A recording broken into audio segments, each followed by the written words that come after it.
came from the Oval Office, where they spoke with the president about the situation on the ground.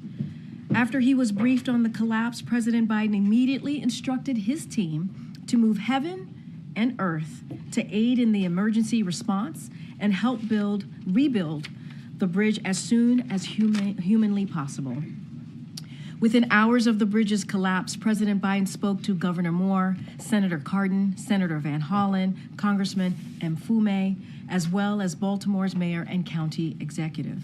The president's message to them was clear. We will be with the people of Baltimore every step of the way. The president has remained in close contact with Secretary Buttigieg, who was in Baltimore yesterday to start the discussions about long-term rebuilding efforts and help the on-the-ground response. The president has directed a whole-of-government response. The Coast Guard has set up a unified command, and the Department of Transportation, U.S. Army Corps of Engineers, FBI, the National Transportation Safety Board, and Federal Highway Administration are all on the ground supporting state and local authorities in their recovery and rebuilding efforts. Joining us today, as you all can see behind me, to provide additional details about this administration's whole-of-government response are Transportation Secretary Pete Buttigieg and Vice Admiral Gautier, Deputy Commandant for Operations at the Coast Guard. With that, I will turn it over to Secretary Buttigieg, followed by the Vice Admiral. Secretary? Thank you very much, Karine. I want to start by thanking the Vice Admiral and the whole Coast Guard for their extraordinary partnership and recognizing the leadership of President Biden, who from the very beginning has been acting to make sure that we have a whole-of-government response to support the people of Baltimore. Yesterday, America awoke to shocking images of the Francis Scott Key Bridge collapsing after it was struck by a Neo-Panamax container vessel. And by the time most Americans saw those images, first responders and rescuers had already been at work for hours to save lives. That quick work unquestionably made an enormous difference, and they have our gratitude. In fact, if not for several factors, including those responders' efforts, the Mayday call, the maintenance closure that was already underway, and the time of day of this impact, the loss of life might have been in the dozens. But tragically, 6 people did lose their lives, and a 7th was badly injured.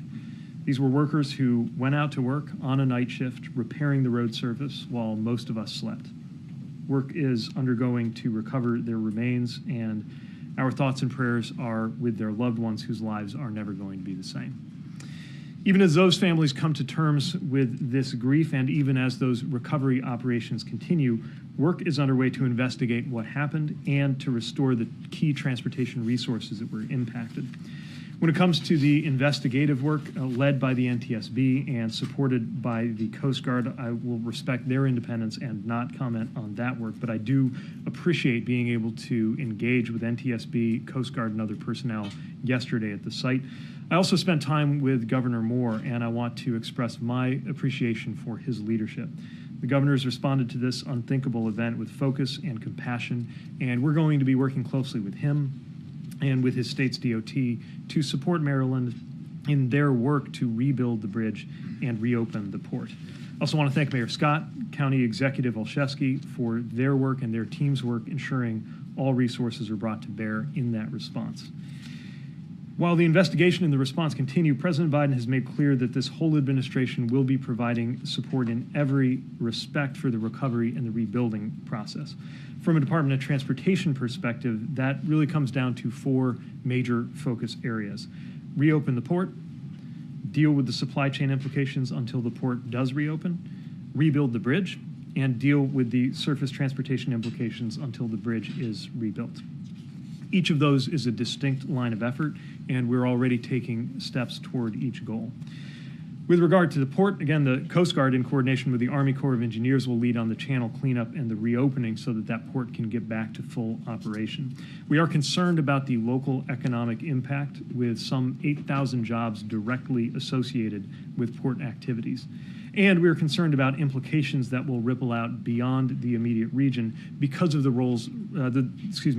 port's role in our supply chains.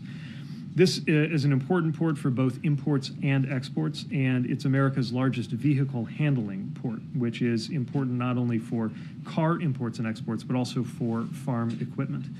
No matter how quickly the channel can be reopened, we know that it can't happen overnight, and so we're going to have to manage the impacts in the meantime.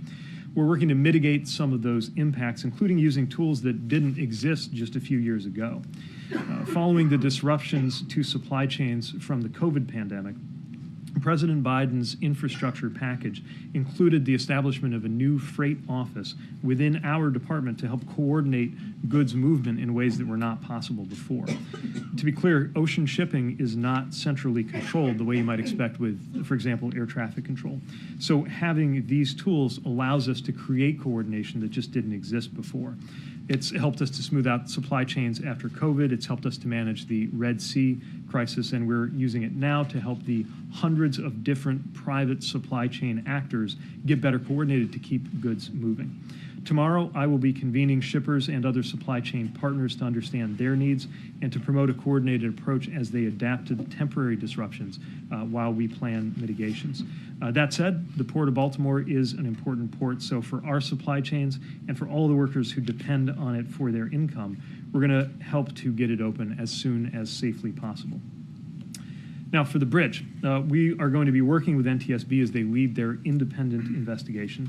It's too early to speculate, of course, what NTSB will find, but if they discover or determine anything that should be considered in the regulation, inspection, design, or funding of bridges in the future, we will be ready to apply those findings. What we do know is a bridge like this one, completed in the 1970s, was simply not made to withstand a direct impact on a critical support pier from a vessel that weighs about 200 million pounds, orders of magnitude bigger than cargo ships that were in service in that region at the time that the bridge was first built. We also know that this is yet another demonstration of the importance of our roads and bridges, which is one of many reasons why the Biden-Harris administration worked so hard to get the infrastructure package passed, and why roads and bridges are the single biggest category in that package. We are committed to delivering every federal resource needed to help Maryland get back to normal, and we're going to work with them every step of the way to rebuild this bridge. It is not going to be simple. When we helped Pennsylvania and California swiftly reopen I-95 and I-10 respectively, there was terrific work there, but that was addressing comparatively short spans of bridges over land relative to this span over water. And of course, in the Baltimore case, we still don't fully know the condition of the portions of the bridge that are still standing or of infrastructure that is below the surface of the water. So rebuilding will not be quick or easy or cheap, but we will get it done.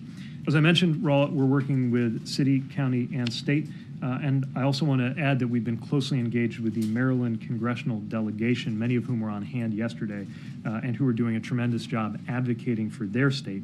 They've made it clear that they will work with us to push for any help that we need from Congress. Bottom line, as President Biden has made clear, the federal government will provide all of the support that Maryland and Baltimore need for as long as it takes, and we will work with Congress to deliver on that. I'll end with this. For the families of those presumed lost, for the people of Baltimore who are going to be feeling this closure in day-to-day life, and for everyone affected by the port closure and its supply chain impacts, the President and the whole government will be here with you until everything is rebuilt stronger than ever. Our country put its arms around Florida when the Sunshine Skyway Bridge collapsed in 1980. America rallied around Minnesota after the bridge there collapsed in 2007. This will be a long and difficult path, but we will come together around Baltimore, and we will rebuild together. Admiral? Thank you, Mr. Secretary and Karine. So let me just add to what the Secretary has already briefed you on here. So yesterday evening, I think as you know, after an intense and thorough multi-agency search on the water and from the air, the Coast Guard Incident Commander, Rear Admiral Shannon Gilreath, suspended the search for the individuals missing from the bridge collapse. He did this after consulting Governor Moore and many of the other agencies that were involved. The Coast Guard and the response community is deeply saddened that the missing individuals have not survived. And the Coast Guard appreciates the state of Maryland's leadership and humanity in supporting the family members of the missing. I'd like to personally thank the state and local responders for their heroic search and rescue efforts. While we didn't achieve the outcome that we had hoped for, it was a tremendous team effort in the treacherous operational conditions. As this aspect of the response shift to recovery operations and consistent with the President's direction to get the port up and running as soon as possible, the Coast Guard highest priority now is restoring the waterway for shipping, stabilizing the motor vessel dolly and removing it from the site, and coordinating a maritime casualty investigation under the leadership of the National Transportation and Safety Board. So just a couple of words on each one of those. So in terms of assessing restoring the waterway, the Coast Guard is very tightly connected to the Army Corps of Engineers as they lead in that role as the lead federal agency for that effort. As we were in the Oval Office, the President called General Spellman, the Chief of the Army Corps of Engineers, who's on site. General Spellman and I had a number of conversations yesterday in terms of the coordinated approach moving forward, and they are moving very aggressively in putting resources and mobilizing the necessary equipment, conducting the analysis and the underwater surveys to do that. In terms of continuing to stabilize the vessel, mitigating any pollution threat, and removing the vessel from the area, the vessel is stable, but it still has over 1.5 million gallons of fuel oil and lube oil on board, and it does have 4,700 cargo containers on board. 56 of those contain hazardous materials, and 2 are missing overboard. The ones that are in the water do not contain hazardous materials. And then around 13 or so on the bow of the ship were damaged as the bridge collapsed and impacted the front of that ship. So the Coast Guard has moved aggressively to board the vessel, and we have teams on board. The responsible party, the ship operator, has mobilized, activated their marine salvage plan in addition to their marine pollution response plan, both things that are required by the United States Coast Guard. The salver is a Resolve Marine Incorporated, and they have begun mobilizing resources to take the next steps appropriate to refloat the vessel and remove it from that area. The real critical thing here is that, as you know, a portion of the bridge remains on the bow of that ship, and we will be coordinating very closely with the Army Corps of Engineers and their contractors to first effect the removal of that debris before the vessel can then be removed. The vessel bow is sitting on the bottom because of the weight of that bridge debris on there. And there are underwater surveys that are happening by remotely operated vehicle. Divers will be in the water today to complete that underwater survey. There's no indication that there's any flooding or any damage underneath the waterline to that vessel, and that effort will continue, and we'll keep you informed of that. And then lastly, in terms of the casualty investigation, as the Secretary had said, this is led by the National Transportation and Safety Board.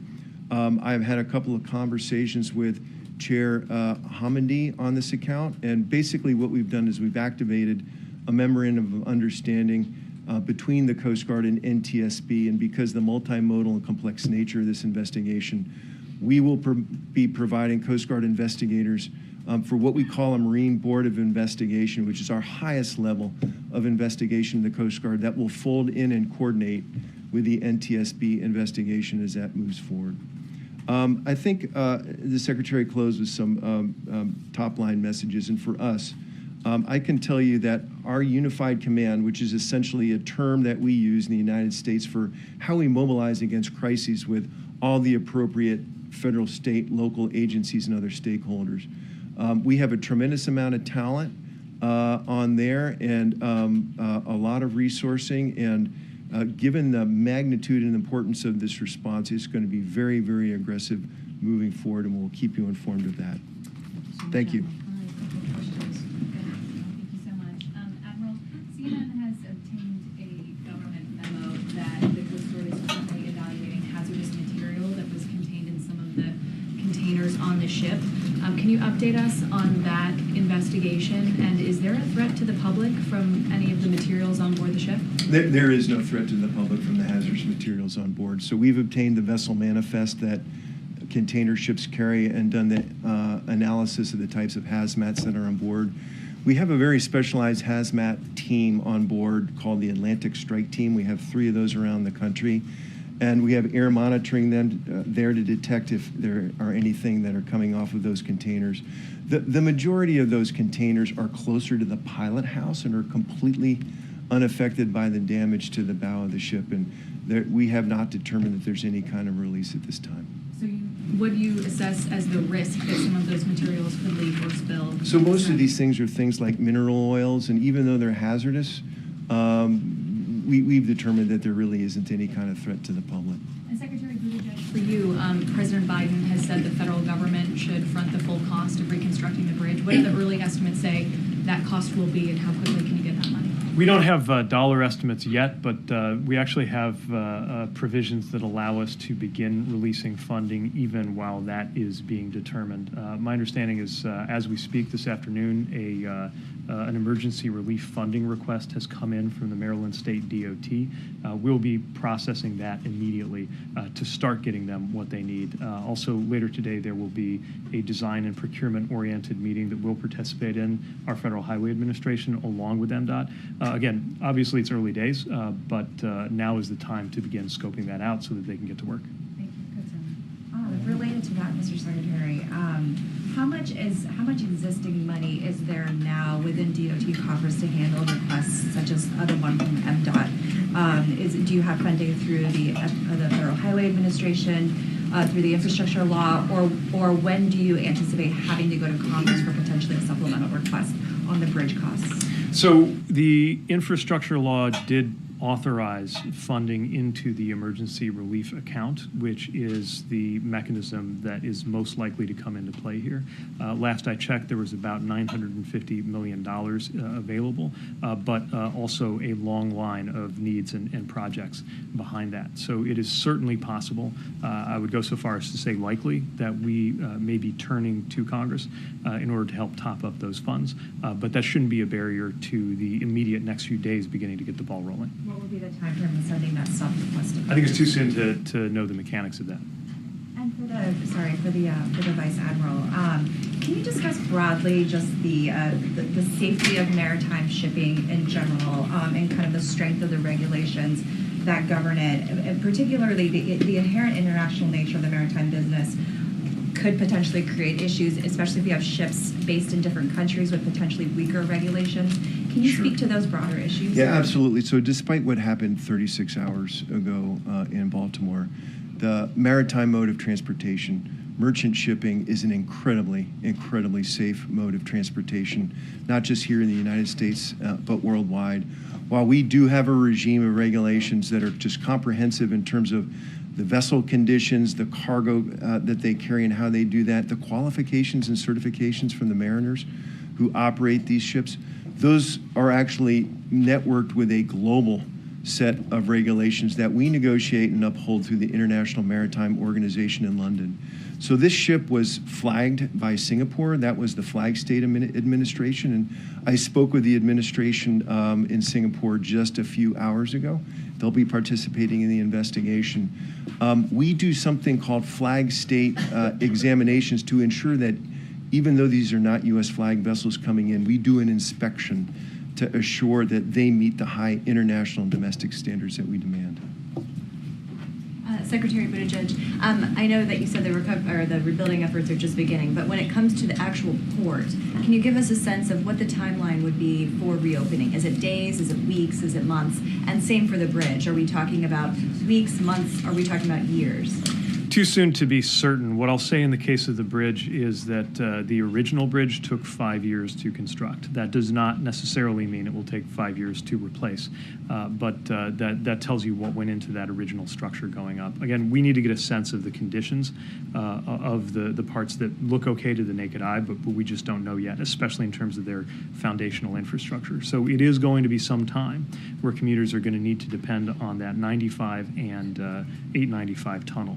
And is going to put pressure on them. As far as the port, again, too soon to venture an estimate. The vast majority of the port is inside of that bridge, which means most of it cannot operate, although there is a facility at what's called Sparrows Point that can handle some amount of cargo shipping, but nothing close to the totality of Baltimore. And for the port workers, you mentioned there's going to be an economic cost, but also incurred to them, I'm sure. Any of the funding that you're talking about in terms of emergency funding, would that cover them as well? This is a major concern. The president has directed the administration to find any and all resources that could come into play here. I don't know this to be an automatic eligibility for the emergency relief funding that I mentioned earlier, but we're going to turn over every stone we have, and of course, beyond DOT, there may be other resources that come into play. And sorry, just one more quickly. Have you been in any communication with the owners of this vessel in terms of them paying some kind of consequence here? I have not, and I'd really defer to NTSB and law enforcement for that. Mr. Secretary, do you envision that this would be constructing a very different bridge going forward? You referenced the 1970 state of affairs then. Do you believe it would be an entirely new span, and would you envision different safety mechanisms as you are assessing this at this point? I can't speculate on that. What I will note is that some of the other bridge collapses that were of these proportions, notably the Minnesota bridge collapse, happened because of a design flaw, and the bridge spontaneously collapsed. This is, of course, not that. This was the result of an impact. But we don't yet know what NTSB will find or how that might inform plans going forward. And based on what you've seen so far, do you recommend that any other spans take any steps based on what we've learned about however remarkably unusual it was for that impact? Do you think there need to be different steps to protect other spans going forward? Some modern bridges around the world, especially after the 1980 Tampa incident, have been designed with different features to mitigate impacts and protect their piers. Right now, I think there's a lot of debate taking place among the engineering community about whether any of those features could have had any role in a situation like this. Again, it's difficult to overstate the impact of this collision. We're talking about, it's not just as big as a building, it's really as big as a block. 100,000 tons all going into this pier all at once. But one other thing I would add, more broadly speaking, is that the President's infrastructure package has the first ever dedicated federal fund for resilience. Largely that's been construed in terms of seismic resilience and resilience in the face of extreme weather events, but certainly something we'll be looking at going forward, knowing what we've experienced in Baltimore. And lastly, the status of the crew of the cargo ship, maybe the Vice Admiral is better suited for that. Are they still on board, and are they fully cooperating with what you need? The crew is cooperating with what we need. They remain on board, and predominantly an Indian crew with one Sri Lankan crew member on board, but they're still there and very much engaged in the dialogue and the investigation. To the Vice Admiral, are there any early indications of what caused the Dali to lose propulsion during its voyage, and what are some of the areas of focus so far when it comes to the investigation into the accident? Yeah, I think we all want to know as quickly as possible at least some initial findings, but I really need to refer you to the National Transportation Safety Board and their messaging in terms of moving forward very deliberately and on a factual basis to uncover some of those answers. Secretary Buttigieg, you talked about, how, the bridge simply was not built to withstand impact of this nature, but is it your view that the bridge was built strongly enough? Why didn't it have some of the defensive structures around the support column as many other bridges do? Again, I don't want to get ahead of any investigation either. I will say that part of what's being debated is whether any design feature now known would have made a difference in this case. We'll get more information on that as the investigation proceeds. Thank you. Secretary Buttigieg, you've been talking about the president vowing to pay for the cost of the bridge in full to expedite that rebuilding process, but are you going to go after the shipping company? Any private party that is found responsible and liable will be held accountable. I think our emphasis and the president's goal is to make sure that that process is not something we have to wait for in order to support Maryland with the funds that they need. And that's what these emergency relief tools can help us do. What could that accountability look like? Again, I don't want to get ahead of law enforcement, NTSB, or any of the other players here, but needless to say, there's going to be a lot of focus on that. And anybody who is responsible will need to be accountable. Rebuilding obviously won't be cheap, and you talked about possibly needing to give that supplemental request to Congress. How much money are we talking about? Just too soon to say. And just one question for the Vice Admiral. Admiral, when it comes to getting the situation cleaned up and recovery efforts, what are the biggest challenges that you're facing and the kind of equipment that you have to move in? I think the main challenge here is, as you can see by the imagery on scene, is removing those large trusses and steel members off the bow of the ship. Once that happens, we'll have the underwater survey complete in terms of how that vessel is connected to the bridge pier there. But I think once that's done, I think the salvors will be ready to do the necessary actions to refloat that vessel and remove it. On the contents of the ships, or on those 4,700 containers, besides the fuel and oil and hazardous materials, can you give us some general categories of what other goods are on board? Oh my goodness, in any given container ship, you can have a very, very wide range of packaged materials, consumer goods, and many, many other things. So it's going to be a very, very broad cross-section of cargoes. Okay. And then on the other ships that are stuck in the port, can you talk a little bit about what coordination is being done with those ships and what kind of cargo they have and where they're bound for? Yeah, absolutely. So I think we can give you some more specifics on the ships in the port, but I think roughly we've got about a dozen ships that remain in the port that are unable to get out. The majority of those are foreign flag vessels, and I think just sort of typical of what we see in the port of Baltimore in terms of dry bulk carriers, car carriers, and other things. There are a number of Maritime Administration ships that are there as well. And then Secretary Buttigieg, on regulations and requirements, are you discussing waiving any regulations or requirements to help speed along the reconstruction of this bridge? Too soon to say what exact administrative issues may come up, but certainly we have a clear direction from the president to tear down any barriers, bureaucratic as well as financial, that could affect the timeline of this project. Thanks, Karine. Just for the Secretary, you mentioned you were meeting with shippers and supply chain operators tomorrow, but just sort of curious about your early assessment so far. Do you expect the closure of the port to lead to a full-blown supply chain crisis, or what is your early assessment so far? Well, this is not of the proportions of, for example, LA and Long Beach when it comes to container traffic. That's one port complex or two ports that collectively represent 40% of U.S. container traffic. It's nothing like that, but it is an important port and an important system of the East Coast ports. Now, a lot of the goods that come on or off there go as part of runs where ships also visit the ports of New York and New Jersey and Virginia. And so right now, I think there are already diversions taking place to those and other East Coast ports, helping to absorb some of that need. So those are the kinds of things we're getting more information on right now, and I'm looking forward to getting a better sense tomorrow after talking to the shippers.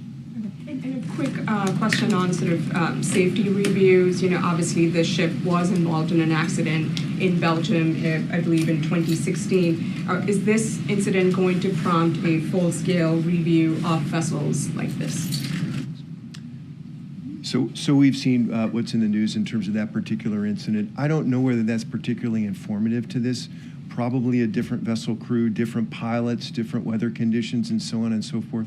But nevertheless, the Coast Guard keeps the safety histories of all the vessels that call into U.S. ports. And so we're reviewing that in terms of the investigation. Thank you for the Vice Admiral. Can you discuss your degree of confidence in the victim numbers that we've heard so far? We have seen evidence that there are sonar that's picked up cars at the bottom of the river. Do we know that all those cars belong to the construction workers, or is there a chance that other cars may have fallen into the rivers? So we've heard similar reports in the news, and so basically the Coast Guard is going off of the numbers of individuals that have been provided to us by the state of Maryland, as they were the ones who were administering the bridge and had the best idea of how many individuals might have been involved. Secretary Buttigieg, you mentioned earlier that there is not an air traffic control type body for shipping. Is that an indication that you think that there should be something like that for the future? No, it's a very different system, but I do think it's important for the public to understand that if a runway or an airport goes out of service, And then there's immediate instructions from a central authority on what to do and where to go. It just doesn't work that way in shipping. What I will say is we have felt, especially since the summer of 2021, that there needs to be more coordination than there has been in the past. I think sometimes even not just as a matter of practice, but as a matter of culture, different shippers and other entities that have been rivals just don't coordinate. We built a program called Flow, which invites different participants, cargo owners, shippers, ports, terminal operators, and others, to begin sharing data. That's something that served us well going to the Red Sea issues. It's certainly serving us well right now because that data can help us get a sense of how these effects are rippling through other ports. So we welcome that coordination. We're trying to promote it, but that doesn't mean that it's happening on a command and control basis. Thanks. Secretary Buttigieg, when was this bridge last inspected? Was it on a list for replacement? It's more than 50 years old. And can you give us a ballpark figure of when you'll reopen the port? You said 5 years on the outside to rebuild the bridge, but just ballpark it for me. Days, weeks, months, years to reopen the port. And finally, what's the estimated economic impact for the closure of this port and the downing of this bridge? So on the first one, I'll refer you to the state. They'll have the most up-to-date information on the bridge. They inspected what I'm asking, was it on a list of, and they noted it was 50 years old, and they also noted that it had some questionable parts to it, but was it on a list to be replaced with the infrastructure bill? It certainly was not the subject of an immediate discretionary grant to replace it or something, anything like that. We do have some work going on I-895, but to my knowledge, nothing immediate in terms of any discretionary grants going to the bridge. Economic numbers, about 8,000 jobs we think are directly implicated, and over $100 million of cargo moves in and out of that port a day. And what was the middle question? Ballpark it when the port will be reopened. Reopening the port is a different matter from rebuilding the bridge. Yes. The port, that's just a matter of clearing the channel. Still no simple thing, but I would expect that can happen on a much quicker timeline than the full reconstruction of the bridge. So can you ballpark it just a little? As you can imagine, I'm asking our teams the same question, but I don't want to put something out just yet. Weeks, months, years? We just got to keep going. I understand, but just give us something there. As soon as we have something, I'll tell you. Yes, go ahead, John. Secretary Buttigieg, another supply chain issue for you has to do with the significant amount of automobiles, cars, trucks, coal, LNG that goes through the port of Baltimore. What will be the impact on the supply chain on those specific industries? Yeah, so this is one of the key ports again for vehicles, and some vehicles are actually finished at facilities that are on port grounds. So it is significant. That being said, of course, it's not the only facility that can accommodate roll-on, roll-off vehicles. You see that in Savannah, certainly in New York, New Jersey, and Virginia. The tractor equipment will be more complicated than the ordinary light-duty vehicles. These are exactly the kinds of information that we're going to be seeking over the coming days, including at tomorrow's convening.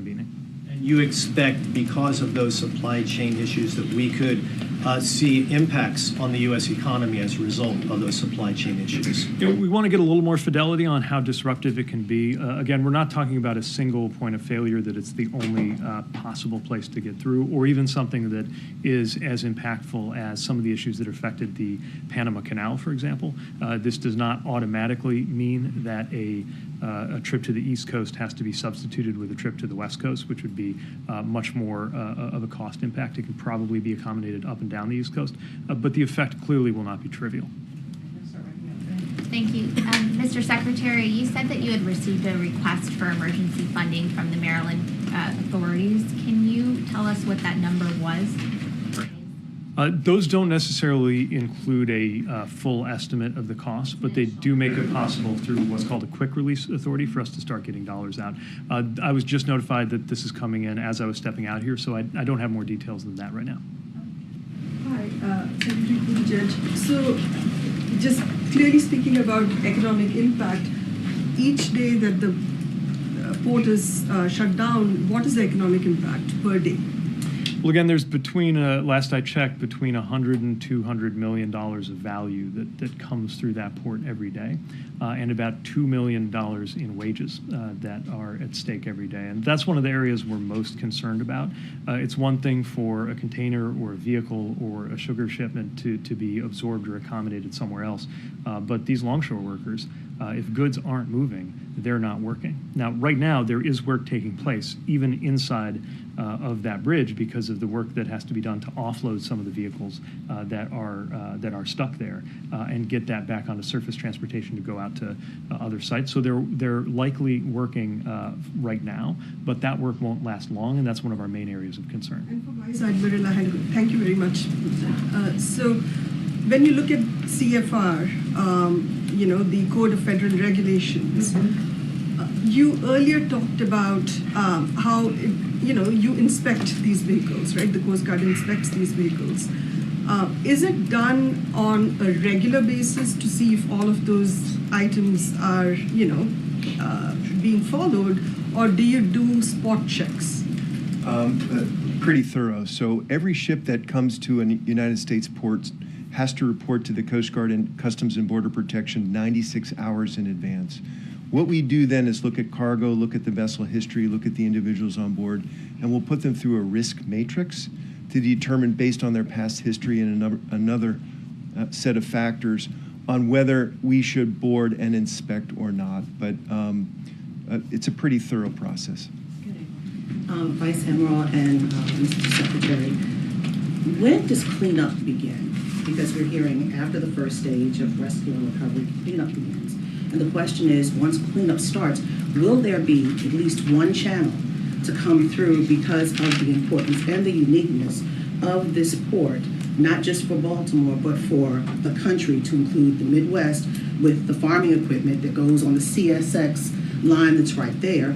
And also, how are you going to push back to Republicans who don't want anything to go through from this Biden administration budgetarily when the president says he wants to pay for everything? I'll take the latter and leave it to you on the channel if you want. Look, infrastructure is, or at least ought to be, a bipartisan priority. I know that partisanship has gotten in the way of some important functions and expenditures, but I would also note that the infrastructure package that was passed is known as the bipartisan infrastructure law for a reason. Some, not all, Republicans crossed the aisle to work with President Biden and work with Democrats and get this done. It is our hope that that same spirit will prevail here.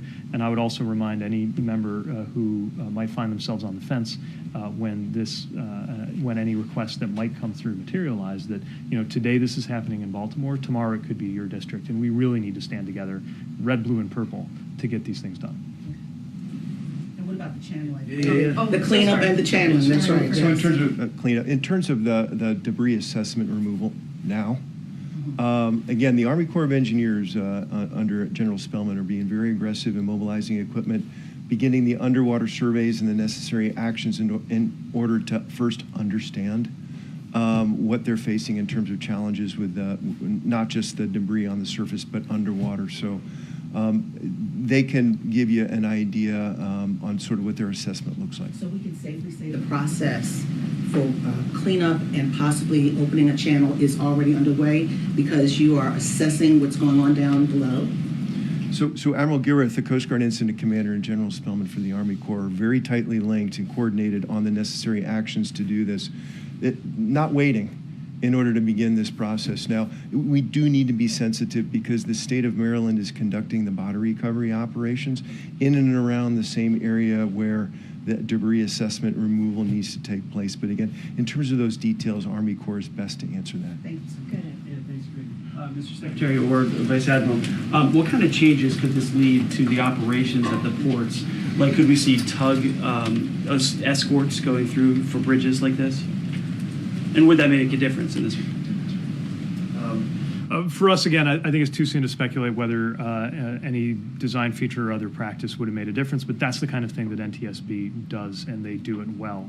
At the end of their investigation, they issue recommendations which often become part of policy, design, or even technology for the future, and it's part of why we'll be very interested in their work. Thanks, Karine. Mr. Secretary, can you tell us if you are seeing any impact on inflation? And you said that the bridge was not made to withstand such an impact, but should it be reinforced during the past decades? So again, I don't know how a bridge possibly could withstand the forces that were at play when this vessel, about the same size as a Nimitz-class U.S. aircraft carrier, struck the key support beam for that bridge. But we will always, as always, learn from the NTSB investigation. What was the first bit? Impact on inflation? Too soon to say. I think this is definitely a different ballpark from what we saw with the West Coast issues in 2021. But that's part of what we hope to gather more data on soon. I will say, a lot of the disinflation that we've seen has been a result of the work that the president led to improve and smooth out our supply chains. So we see a clear relationship between supply chains and inflation. But this is more localized and more specialized than what we saw in 2021. Secretary Buttigieg, have you or the president been able to reach the family members of the 6 victims, or do you plan to try to contact them? First of all, our hearts and our thoughts are with them. I know right now they are shifting from yesterday, where they were really in the mode of hoping for news, to today facing the worst kind of news you possibly could. I can't speak to anybody else's conversations with them, other than that I know Governor Moore spent time speaking with them. For the Vice Admiral, you had said earlier that there's a process by which the Coast Guard will keep track of ships that may have been involved in previous incidents. And we already know that the Dolly was involved in a previous incident, not similar to this one, but an incident nonetheless.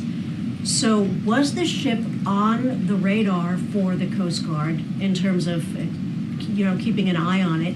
And if not, a second follow-up question is if ships have already been flagged, if you will, for having been involved in incidents, what's the process for that when they're coming into a United States port?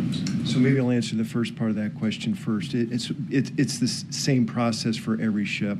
We get the notification 96 hours in advance of arriving at a U.S. port.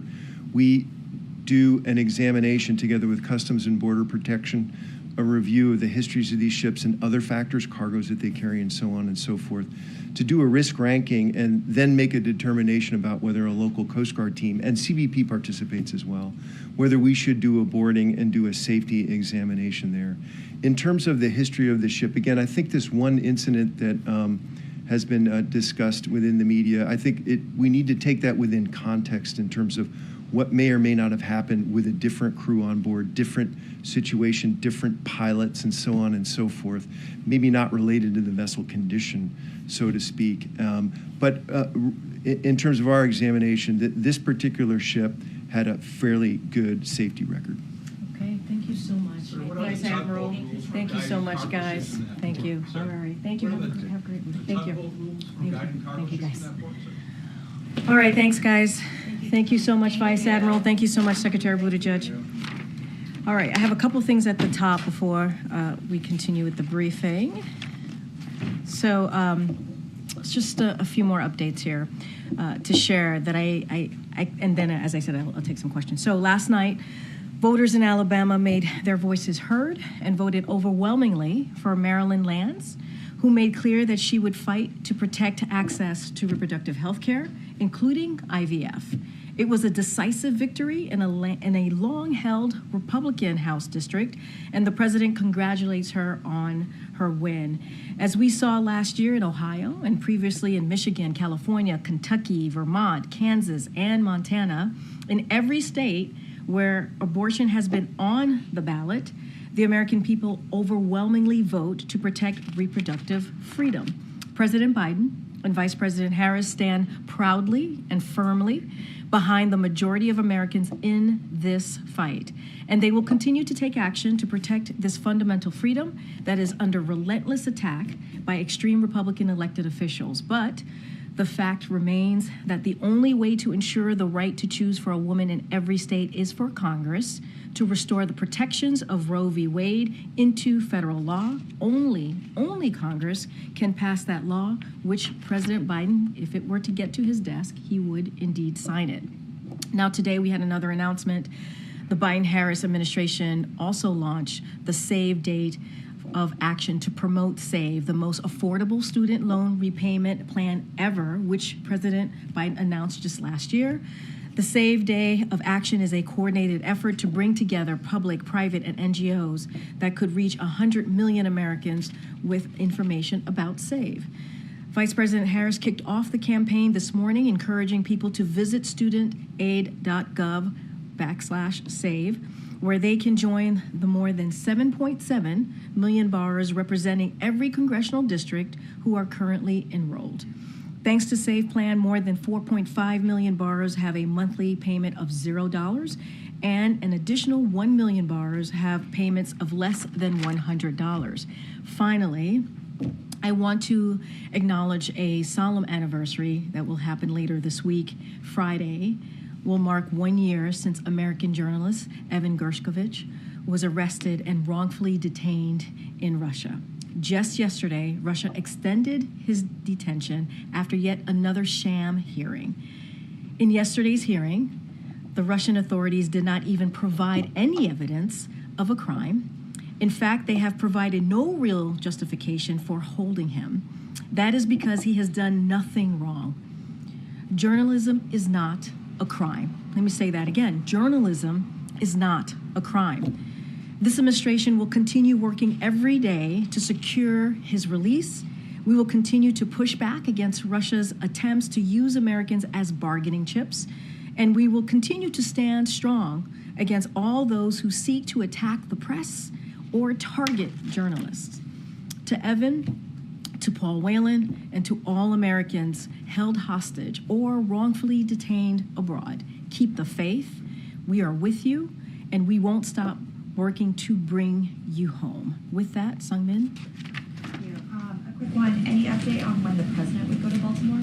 I don't have an update for you. Obviously, we want to do it when it is the appropriate time on the ground. We're going to continue to have conversations with local officials on the ground to get a sense of what their needs are. But we want to make sure that we do not disrupt their efforts. You just heard from the Secretary and the Vice Admiral. This is a major undertaking, and so we don't want to get in the way. But you heard from the President. He wants to get there as quickly as he can. Israel. Our understanding is that talks are restarting between the U.S. and Israel about rescheduling that meeting that was supposed to be held this week on Rafah. So what is the U.S.'s understanding of why Prime Minister Netanyahu is having this apparent change of heart? Did the meetings with Defense Minister Gallant go particularly well this week and came to that conclusion? So obviously I'm going to let the Prime Minister speak for himself on that first part of the question. What I can say on Israel more broadly, as you asked me about meetings that were held here, they were constructive discussions with Israel's defense minister over the last 2 days. Rafah was one of the many topics discussed with Jake Sullivan, Tony Blinken, Lloyd Austin, and Bill Burns. The Prime Minister's office has agreed to reschedule the meeting dedicated to Rafah. So we're now working with them to find a convenient date that's obviously going to work for both sides. But his office has agreed to reschedule that meeting that would be dedicated to Rafah, which is a good thing. Okay. Thanks, Karine. And actually, on that note, we had received a statement from the Prime Minister's office saying that Netanyahu did not approve the departure of the delegation to Washington, so disputing that they've agreed to the rescheduling. Could you just talk about what might be going on? So look, I would say that as we are working to set a date, the Prime Minister's office agreed to reschedule this meeting. You saw that the Israel Defense Minister was here for 2 days, extended a day, and added another day to meet with Jake Sullivan, Tony Blinken, Lloyd Austin, and Bill Burns. So that is the conversation that we're having. We are working to convene that meeting, an important meeting on Rafah, and when we have a date, certainly we'll share that with you. That is what we know from our side. And what is the message that Defense Secretary Austin had to Gallant about the alternatives in Rafah? I'm just not going to get into specifics of those conversations. Obviously, as I just stated, Rafah, the operations, the military operations more broadly, Rafah was indeed discussed, but I'm just not, as topics obviously that were discussed, I'm just not going to go into further details. And have talks for that hostage deal and ceasefire, have they reached another stalemate, and what are the sticking points on it? So I can confirm that talks continue, and we are, the United States aid is actively engaged in those conversations. We remain hopeful that we can broker a deal to secure the release of hostages and establish a temporary ceasefire. This is something that we've been asking for some time. A ceasefire and this hostage deal obviously would allow us to bring home some hostages to their family, to their loved ones, and they include American hostages as well. And as well, bring into Gaza that all-important humanitarian aid that is needed in Gaza on the ground. I don't have anything beyond that, but we can confirm that we continue to have this incredibly important conversation on getting that hostage deal, which would lead to a ceasefire. Just following up on what Selena was saying, Karine, does the administration believe it was able to convince Israeli officials to take a relook at a potential Rafah operation after the series of meetings that he had with the administration? So look, I mean, Rafah obviously was part of the agenda, their military operations, and so I'm not going to go into detail. It is important that we have heard from the Prime Minister's office that we are going to reschedule and try to lock in this meeting with their obviously their folks on the Israeli government side and folks here. And so I think that's important. I'm not going to get into that. They I would say they discussed how best to ensure Hamas lasting defeat in Gaza and the need to protect civilians. So, of course, that was part of the conversation, but I'm not going to provide any more details beyond that.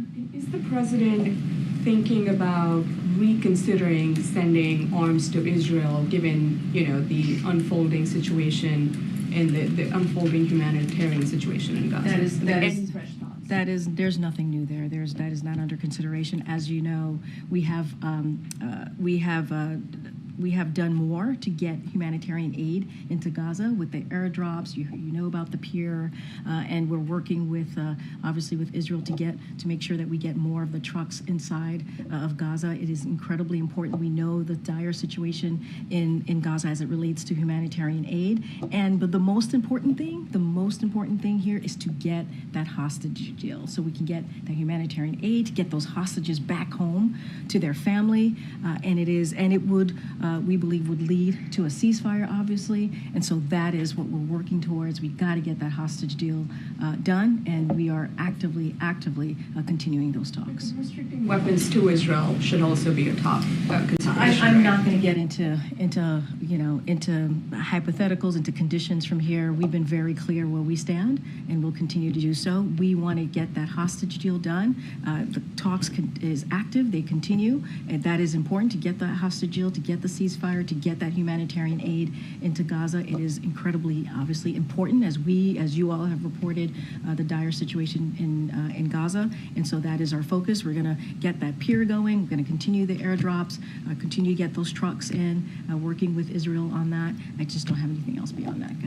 On the Rafah talks, you said that both sides are working to find a new date that works with schedules, but what level of urgency does the administration assign to holding those talks? I mean, it's urgent. It's important. We've said that. The president has said that. The National Security Advisor was here at this podium saying those very words, the importance of making sure that there is a plan and that we protect civilians. You've heard us say there's more than 1 million Palestinian civilians in Rafah, about 1.5. We have to make sure that they are protected. But at the same time, we want to make sure that Israel also makes sure that Hamas is no longer operating, right? And so that is important as well. But these talks will get us into a place where there is a plan, that we hear their side, they hear our side. I think the defense minister being here from Israel was really important for 2 days, having those all-important, all-critical conversations about Rafah, about military operations. I'm just not going to get beyond that. When we have a date locked in, certainly we would share that with all of you. You've been reporting that the talks could happen as soon as next week. Do you see that as feasible? I'm just not going to get into a set date or time here, but we want it to happen. Obviously, it's urgent. We think it's urgent. It's important to lock this in, and so we're going to work really diligent to make sure that happens. Go ahead, Kelly.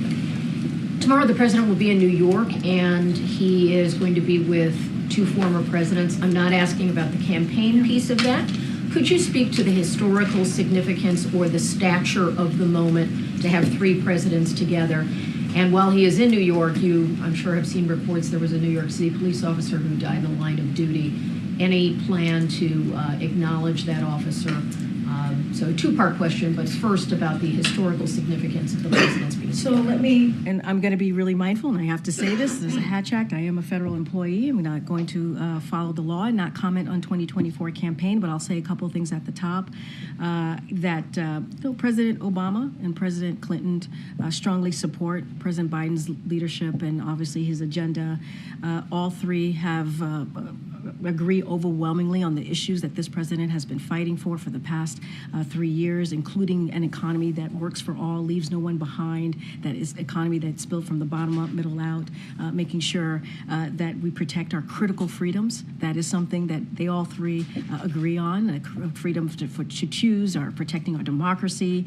And so they are, of course, there are, of course, many conservative leaders in the country who oppose the dark vision put forward by extreme Republican officials that would drag us into the past, would trickle down tax giveaways to the rich, cuts Medicare and Social Security, radical abortion bans and attacks on the rule of law. That is not these three presidents. So we understand the importance of the three of them being together. Obviously, this is going to be an important event. I want to be really careful and not speak to a campaign event. Obviously, the campaign could speak more specifically to the broader significance of them being there. But look, these are presidents, two former presidents, the current president, that believe in what we're trying to do in the Biden-Harris administration, trying to move this country forward, trying to make sure we're protecting our democracy, protecting our freedom, building an economy that leaves no one behind. And I think that's what the most important here as it relates to the death of the officer. Look, our hearts go out to this officer who tragically lost his life in the line of duty. We're also praying for his family during this difficult time, who now has an empty seat at their dinner table. President Biden is deeply grateful for the sacrifices police officers make to keep our community safe. This shooting is yet another painful reminder of the toll of gun violence, that what it's doing to inflict on families and our communities and our nation. And that's why the president signed more than 24 executive actions. That's why we're able to pass a bipartisan agreement to deal with the gun violence that we're seeing in this country. Obviously, more work needs to be done. We need Congress to continue to act on making sure that our communities are safe.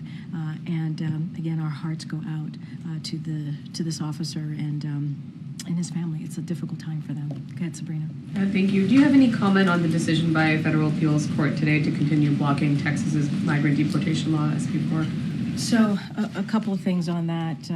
Obviously, I want to first take a step back and just remind us how we got here. We have said from the beginning that SB 4 is an extreme unconstitutional law that will burden law enforcement and make communities less safe. We disagreed with the Supreme Court order yesterday letting the law go into effect, and we welcome the Fifth Circuit and their decision overnight pausing the implementation of it. Ultimately, we need real solutions, right? We need that decision, that negotiation proposal that came out of the Senate in a bipartisan fashion. We need that to move. We need it to move out of the Senate. We need it to move out of the House and to get to the desk of this president. And we believe that that bipartisan border security agreement would not only be the toughest, but it'd be the fairest. And it took us a couple of months to work on it. It got support from the Border Patrol Union. It got support from the U.S. Chamber of Commerce, something that you don't see nowadays. And so we are going to continue to encourage Congress to move forward. As we know, the former president, President Trump, told Republicans on the Hill to not move forward with it, to reject it, because it would help us, it would help Joe Biden, and it would hurt him. And that's not who we should be as a country. We should be where majority of Americans are. They want us to deal with what's happening at the border, and they want us to fix this immigration system. All right, go ahead, Ariel. I haven't spoken. Thank you. On airdrops and humanitarian aid, 18 people died in Gaza on Monday during an airdrop. 12 of them drowned trying to fish out food from the water. So Does the administration intend to continue with these operations? And if so, is there a way to make them safer, or should we just expect to see more people dying like that? So we express our condolences to the families of those who died, who were while trying to retrieve desperately needed humanitarian aid. We understand what's going on the ground. We know that the humanitarian situation on the ground, as I've stated many times already, just in the past couple of minutes, is dire. And so, which is why we're working around the clock to increase the flow of humanitarian assistance going into Gaza. So we're going to continue to do that. Look, this is, again, why that hostage deal is so important, why we're going to do everything we can, working around the clock to get that hostage deal done, because, yes, it's about getting the hostages and home to their families and their loved one, which is critical and important. Let's not forget there are American hostages as well included, and to get that humanitarian aid, to lead to a ceasefire, but also get to that all-needed humanitarian aid. Our hearts go out and our condolences go out to the families. It is a devastating situation. We have to make sure that we continue to get that humanitarian aid into Gaza. Go ahead, Jack. Great. On the delegation issue, I heard the messaging from the administration earlier this week explaining, that the U.S. abstaining from that UN vote and allowing it to go through didn't really matter because it was a non-binding resolution. But if it doesn't really matter, why not vote no again and avoid this whole fallout with Israel, because it obviously mattered to them. And so I guess where I'm coming from is, how did we get here? What caused this? And is it politics? So look, the principles of the deal were there, right? It talked about a ceasefire. It talked about hostages, which we believe the principles were there. But we believe the only path forward to a ceasefire is to negotiate a hostage release as well, right? We believe those two things are both important, and to do that together. And so this vote didn't do that, though. It didn't condition them. Well, that's not how we saw it. Right, and so we have long said a ceasefire will not be achieved in the Security Council, but through diplomacy on the ground. That's what we have said. We have to see that diplomacy on the ground. And so the resolution, as I've stated, as you just stated in your question, is non-binding and does not create new obligations under the international law, such as what the Council does when it imposes obligatory sanctions. But nevertheless, that shouldn't matter. Even though the resolution lacks the binding provision, all Security Council resolutions carry great weight and should be implemented. In this case, however, it is irrelevant whether the resolution imposes any new legal objections, as the text demands exactly what the United States has long been pushing. We want both a hostage deal and a ceasefire, making sure that humanitarian aid gets in, and that's what we want to see. That's why we believe the principles were right, but we didn't feel like it did exactly where we stand on our policy. It wasn't nothing. The U.S. has blocked previous votes from going through that looked exactly like this. So what caused the shift, and what is the president's reason for allowing this to go through? It is a change. No, it is not. It is not a policy change. We've been very clear. We disagree. We've been very clear that in order to get a hostage deal that would lead to a ceasefire, we also got to get that humanitarian aid. We believe it is all connected in that way.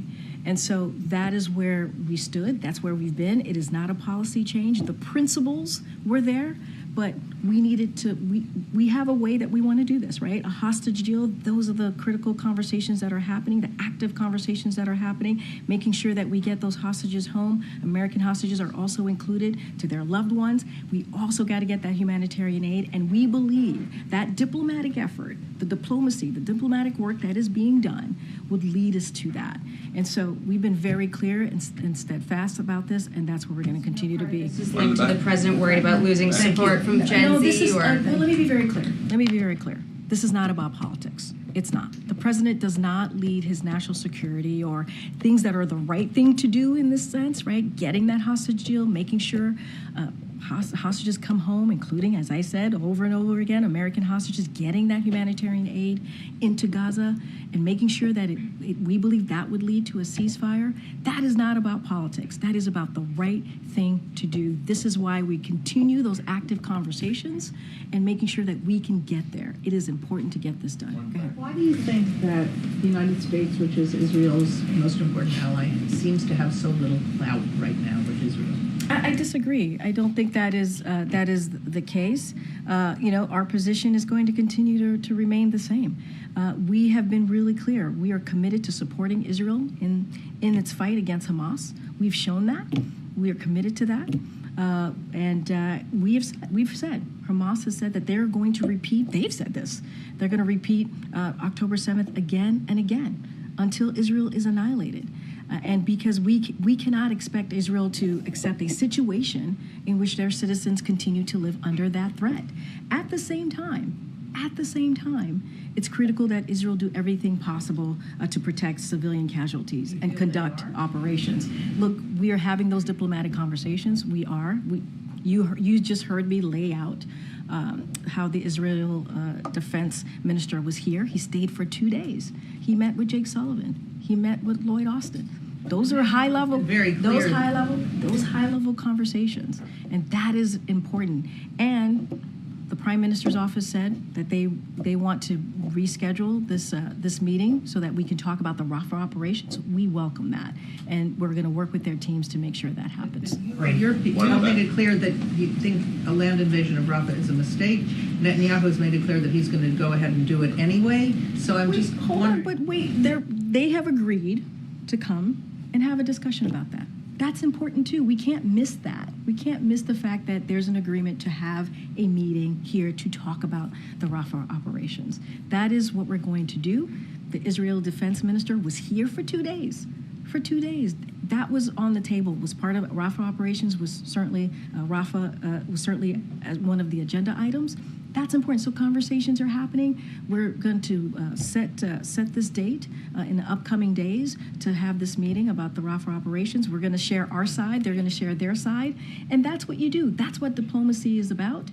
And I think that's also really important. I know I have to wrap. This has been a very long brief. Is the President concerned about the college Go ahead. I haven't called financial you. I aid haven't called delays? you. Go ahead. Thanks, Karine. Has the President spoken with or plan to speak with those that were rescued from the bridge collapse or to the families of those who were lost? I know Secretary Buttigieg was just asked that question. I think it might have been one of the last questions he got before leaving here. Obviously, as I started off this briefing, our hearts go out to the families of those six people and who are now missing. And I can't imagine how hard it is for them right now.